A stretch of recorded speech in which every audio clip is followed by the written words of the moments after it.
to address a third of the club. I gather that what happened was that one third of the club thought that there was no speaker today because there was just a business meeting, and the other third heard that there was a speaker and who it was going to be. This is a rather interesting, if I can get this thing to go.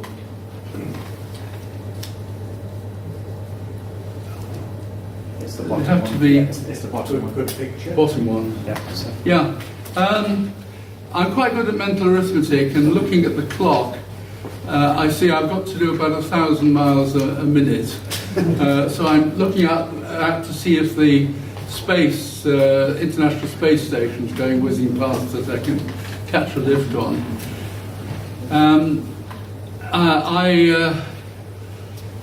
God knows how I got myself in this mess. I know this, well, I tell you it is, because over my very long period of association with the club, I've actually done 4 3-year terms as speaker finder, so that I got such sympathy for speaker finder that when Tony asked me to fill in on this particular day, I really couldn't say no.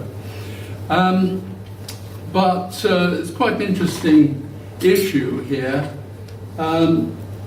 Is it going forward? No.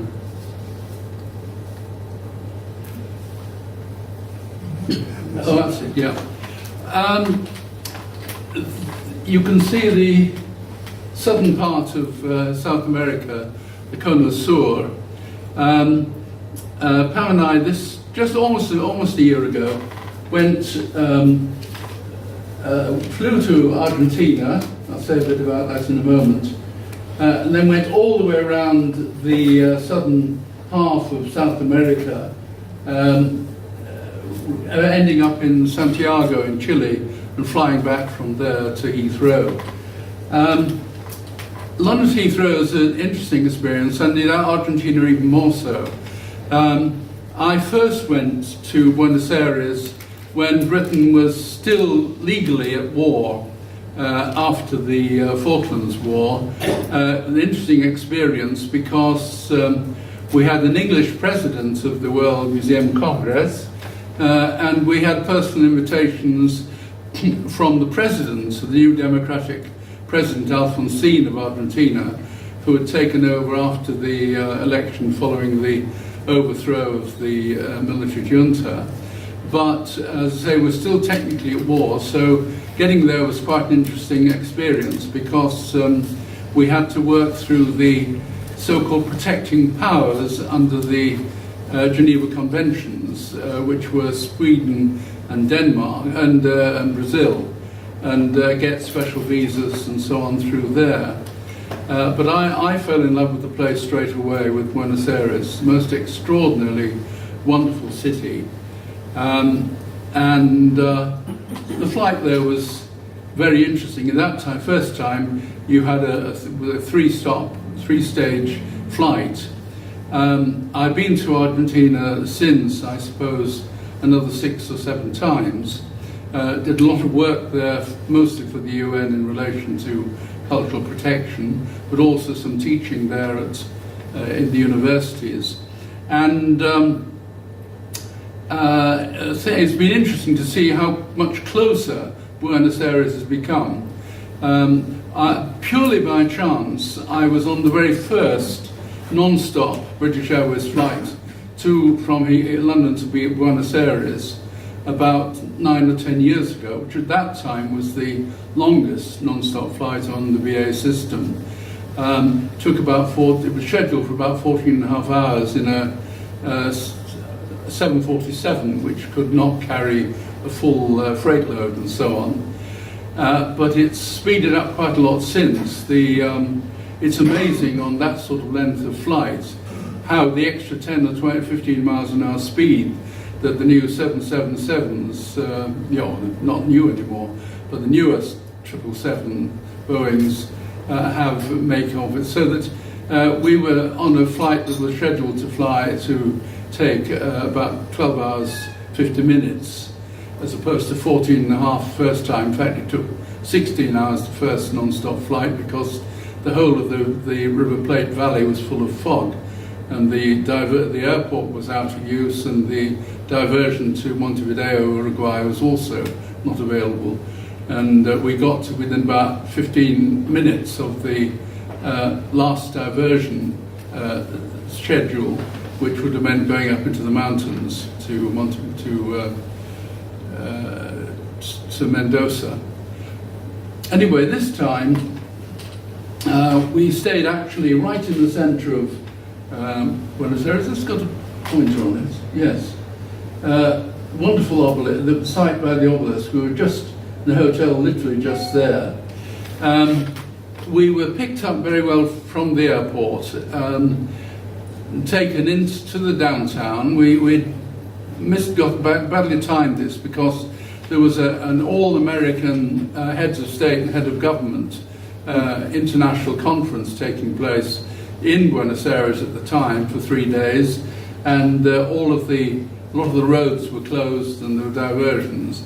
But eventually we got to the hotel just at midday, and the rooms weren't going to be available till 3, but waiting on the steps of the hotel was one of our oldest friends there, Elvira Pereira, that I'd known for over 30 years now.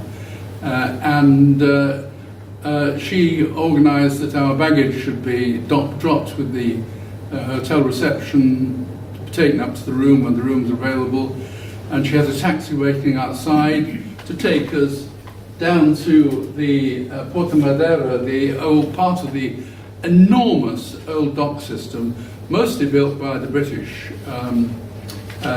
These huge, great warehouses and loads and loads of docks and so on, through which, at the peak, several million tons of grain and several 100,000 carcasses of animals were shipped out.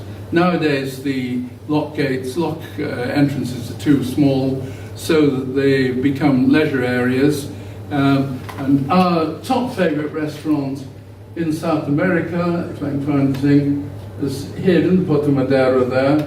And so within about 20 minutes of getting to the hotel, we were in there, and I was able to eat all the wonderful stuff that is banned by the health authorities in Britain following the BSE outbreak and so on. So all sorts of wonderful offal, unspeakable parts of animals and so on, beautifully grilled.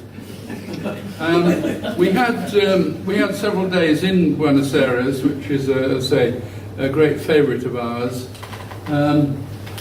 We were there at the end of the season. Throughout Buenos Aires is really, the modern city is laid out very much on the lines of the redevelopment of Paris by Haussmann in the 1860s. And so it's wonderful, large boulevards and so on, lots of trees. And the great thing there is jacaranda. The season, it starts in the southern hemisphere spring in October, late October, early December. It was still absolutely spectacular here.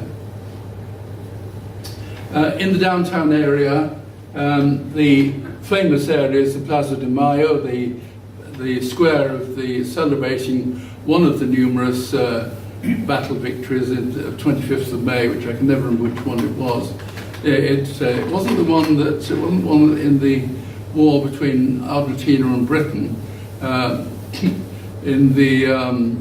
They were on the American side in the Napoleonic Wars, and the British troops, after successfully burning down the White House in Washington, D.C., decided to do the same thing in Buenos Aires about a couple of years later.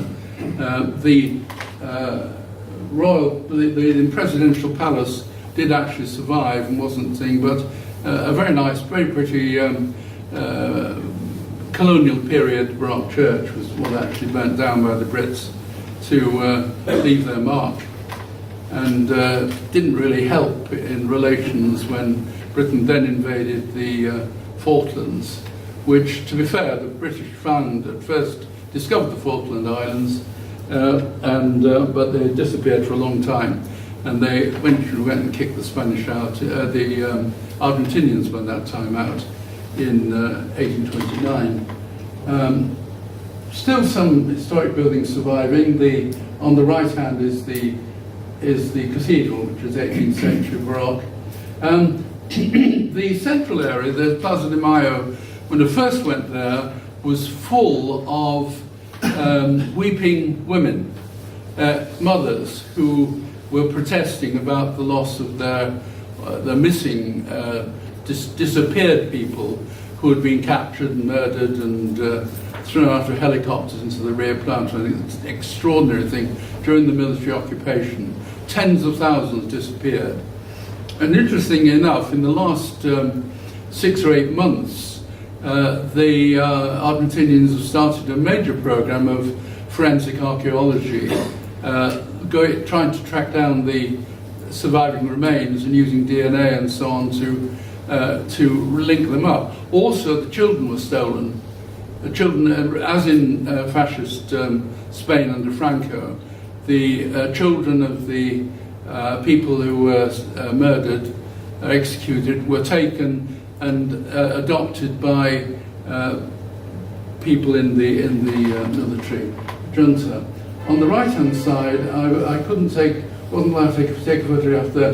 There is actually really a very nice, very thoughtful and peaceful monument to the dead of the Falklands War. That's a commercial photograph I've used. The colonial era survives in the Recoleta. There's a wonderful 17th century to early 18th century Baroque Spanish-style church there. And of course, next to it you have the enormous cemetery of Recoleta, which the tourists only want to go and see the grave of Eva Perón, which is, I suppose dare I say, even less imposing than that of Richard III. She's buried at a depth of about 12 feet because people kept trying to steal her body. And there's just this plain slab over the top within the family chapel within there. But this is a weird experience, is the Recoleta cemetery. Down by the earliest docks is the area of San Telmo, best known, I suppose, these days because of it's the place that produced the Boca Boys for the football team. Wonderful area, which was of still surviving housing and so on, boarding houses of the sailors and the workmen that came in, working class areas. Long tradition of these beautiful colour paintings, and of course it's no longer, the industry is gone, so it's now very much a tourist area and artistic area. Rather nice things there. There's things there. On the right, actually, there's a very nice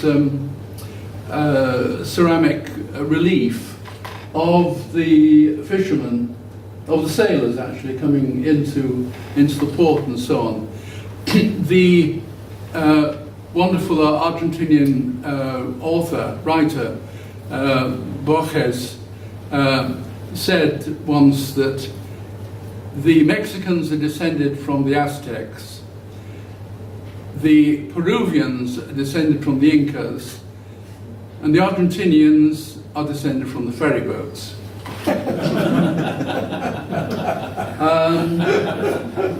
We tend not to take family photographs, but I did manage to get a photo of Pam, who was looking after my crutches there. Actually, she'd had a knee replaced shortly before, was only using one stick. And then from there we boarded what is now regarded as quite a small cruise ship.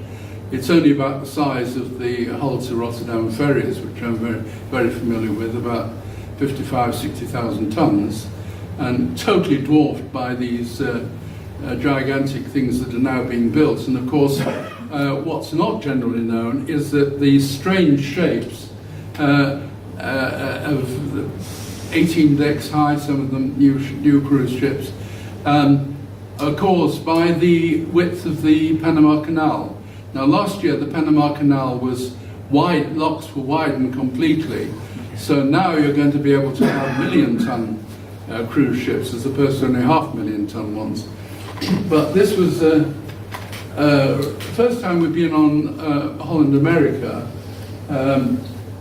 taking about 1,200 passengers, and but actually very well organised, particularly for people with mobility problems. They've got about 50 cabin accommodation, specially adapted cabin accommodation for about 50 passengers with special needs. Rather nice, larger staterooms with big bathrooms and grab rails and so on, well designed. Now, one of the interesting political issues, and I'm watching the clock very closely, is that even 35 years on, there is major problems about going directly between Argentina and the Falkland Islands, or the Malvinas, so known. And because of that, the ships always depart, not for the Falklands, but in this case they depart for Montevideo in Uruguay, and a couple of night shots there. So we had a day in Montevideo. And similarly, when we came back from the Falklands, we had to go into Chile first and not into Argentina. Falklands is a very interesting experience, not least that as we went out, we were in the peak of the summer. We had very strong, very good sunlight most of the time, and it was very warm. But about 12 hours out of Montevideo, got into a very cold Antarctic current coming northwards along the coast from the Antarctic, and the temperature dropped by about 10 degrees, so that people could sunbathe and so on, but there were not many people wandering into the pools.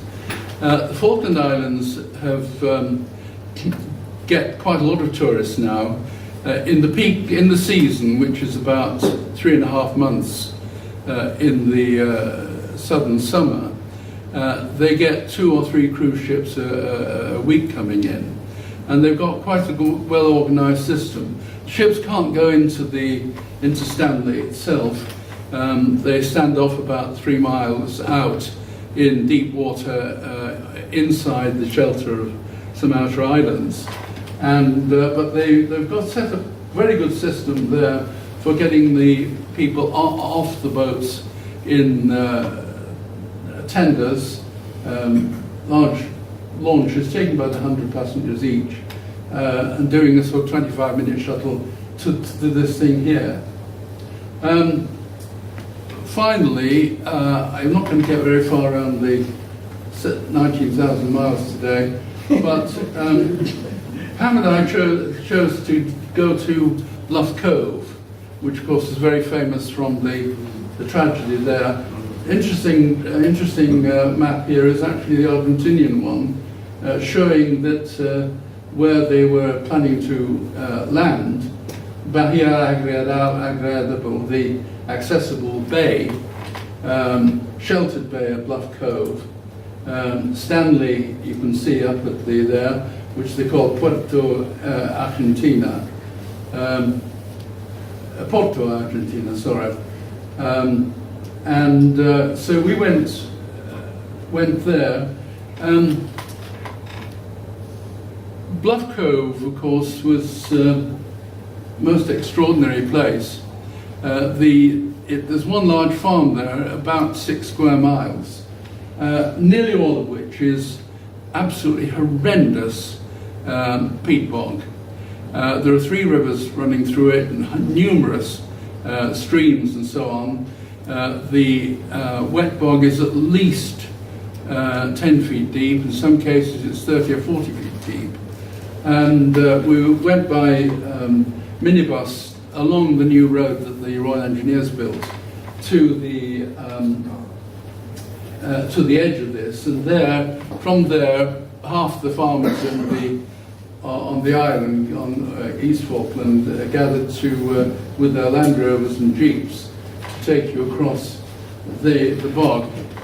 Massive problems still, 35 years on, of landmines and unexploded munitions, particularly mortar shells, which tended to land and go about 10 feet underground without exploding.